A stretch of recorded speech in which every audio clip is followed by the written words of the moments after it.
So are we happy to note the recommendations that are outlined within the paper? Yep. Agreed. Thank you very much. Thank you.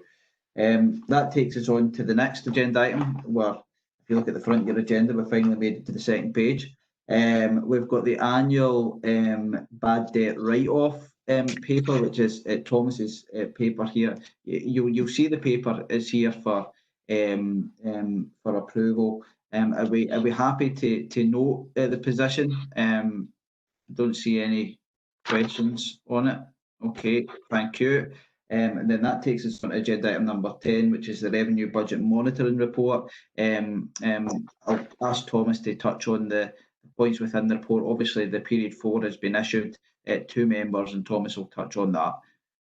Thomas.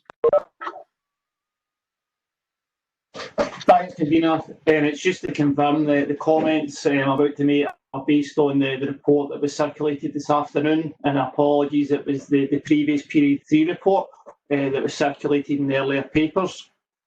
So in terms of the paper that was circulated this afternoon, it's the monitoring report to the 24th of July, which is accounting period 4.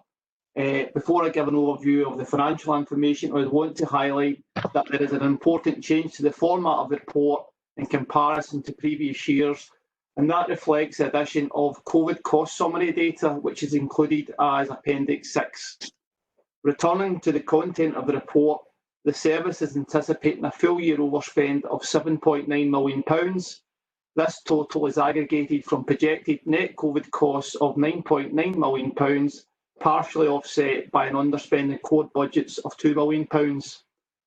In terms of service COVID costs, the main burdens are the recruitment of additional teachers, the provision of locality hubs, free school meal voucher programmes, additional ICT and lost income. To help prepare the forecast COVID costs, the service has received Scottish Government guidance and COSLA benchmarking data to help ensure there is a measure of consistency around underlying costs and modelling assumptions across the country. The forecast COVID costs will continue to be reviewed through to financial year end in light of actual costs incurred and updated Scottish Government guidance. The period 4 accounts include COVID grant of £2.8 million, which is predominantly linked to the free school meal voucher schemes. We are aware of other national funding being earmarked for authorities, for example, in respect of additional teachers. The financial position in respect of additional COVID grant will similarly be updated in future monitoring reports following actual receipt of this funding. Turning to the core budgets, the service is anticipating an underspend of £2 million. There are two key reasons for this underspend. Firstly, the service has been able to reprofile the delivery of approved early years savings. And secondly, given the serious financial pressures resulting from COVID, all council services are operating within an environment of only incurring essential expenditure within their core budgets. And I'm happy to take any questions. Okay, thank you very much for that, Thomas. Do we have any questions on the budget monitoring report? No? Okay, thank you very much. Can we approve the report? Thank you. That takes us on to our final agenda item, which is in relation to membership of the Education and Families Committee. The Reverend Mina has indicated that he would be resigning from his post.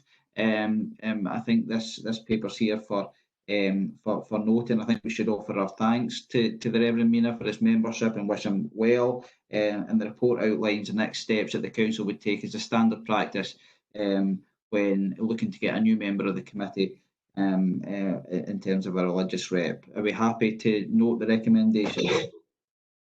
Agreed. Okay. Well, colleagues, thank you very much for that. It's been